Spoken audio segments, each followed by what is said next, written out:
Welcome to the Wednesday Devotional at the Lakeside Chat.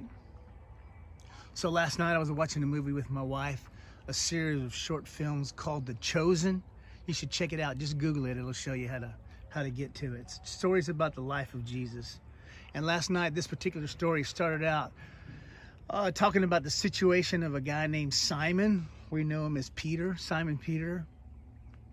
And Simon was in a tight spot. He owed a bunch of taxes and he was behind. And the Romans were getting ready to come and get him. And so he did all that he knew to pay the taxes back was to go fishing. So he went fishing. He went fishing one night by himself and he was super frustrated and didn't catch a fish, throwing the nets around. And the next day, he was upset and he knew he was running out of time because in the morning he would be arrested. And so he goes fishing again. By this time, though, he'd shared his situation with somebody, and his other friends, other fishermen that he fished with some of the time, they showed up and took their boat. So then there was two boats, Simon and his brother Andrew, and James and John and their father Zebedee. And they go out fishing. They fish all night, and again they catch no fish. And so they're super frustrated, and so they come back to the shore in the morning. And they push their boats up on the sand or whatever, and Jesus is there teaching, and so Jesus says, "Hey, can I use your boat?" And so they said, "Okay, whatever." And he pushes out a little ways and he preaches, finishes his lesson to the people on the shore that he's teaching, and then he turns to Simon and them and he goes, "Look, man, push out a little ways and throw your net over, and throw your net one more time." And Simon looks, you should have seen the look on his face. He's going you gotta be kidding me, because he doesn't know who Jesus is yet. You gotta be kidding me, man. And he said, "We fished all night long and we didn't catch anything. And we're gonna go, you're gonna tell us to fish. You're not even a fisherman. We're gonna throw this thing out. We're gonna catch a bunch of fish. This is impossible. It's ridiculous." And so but Jesus looks at him with this look, and "Dude, please just try it. Just try it. I know it's impossible. Try it." And so they throw the nets out, and the nets completely fill up with so many fish, it almost turns the boat over. It's ridiculous. It's this big splashing around, and then they try to pull the net in. They can't even pull it in. It's more fish than they ever caught in their whole life. And then they call to the other guys, James and John, "Hey, come over here and help." And they all get over there and they're trying to get the net, so there's 5 of them and they can't even get the net in. And it shows the camera shows a picture of Jesus and he's just laughing "This is ridiculous, this is great." And then those guys, they start laughing too, and they're just having the time of their life because they're gonna have enough fish to pay their taxes, and their situation has been relieved by Jesus showing up. And so I think about it first, first thing I thought about, when I turned off the thing, started getting ready for bed, is why didn't he want to throw the net? Right? Because what came to me is because he already tried and he knew what he was doing. He thought he knew what he was doing. He was the greatest fisherman around, and he said, "Man, that's no." And also he was completely exasperated and tired and past the end of his rope. He's I can just see him "Dude, I just want to go home. Leave me alone," right?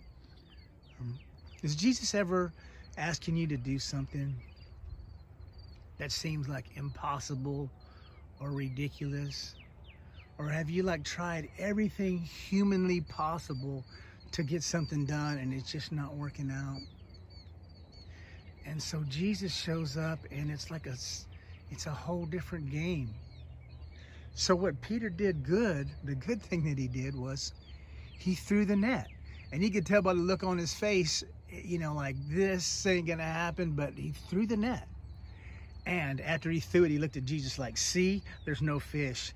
And then all of a sudden, that's when the fish, attacked the net, and everything went crazy, and everything got good, and everybody was laughing. And I was watching TV laughing, and my wife was laughing. Jesus was laughing. The fishermen were laughing. And there's joy, abundant joy in this moment when the impossible became a reality. And a lot of that became possible because he threw the net anyway. Yeah. So is there something in your life that's like that? Like you're trying to get through it and it's not working, and yeah, you're frustrated and you just kind of want to go home. You kind of even want to give up. So here at the Journey, we're in a situation where we have an opportunity that we're praying about an opportunity to maybe have a new worship space. And so it's kind of frustrating. We're going through all these processes, and we need some more money. And yeah, but I'm thinking like, what? And if we know that this is what God wants for us, what Jesus wants for us, what do we do? What are we going to do?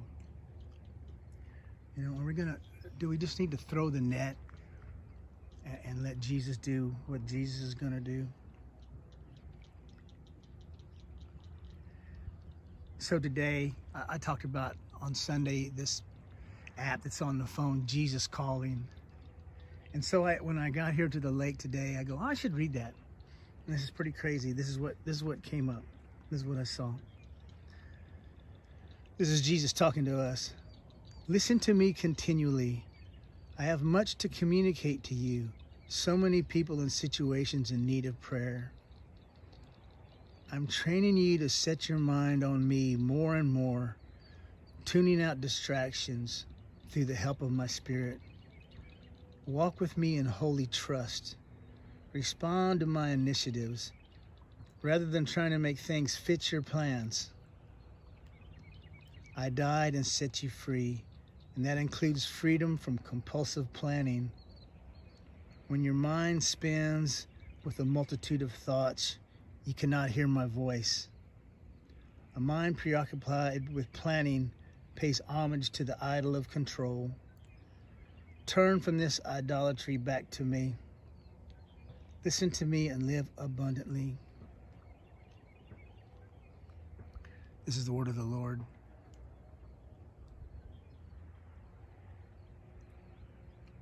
Is Jesus calling you to do something, to be part of something impossible?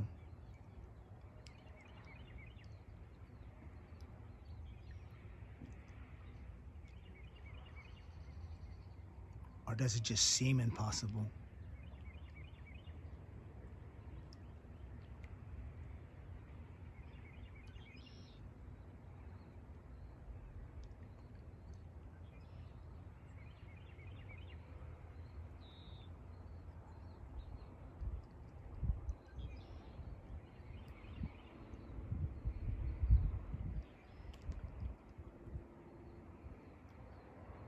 Grace and peace.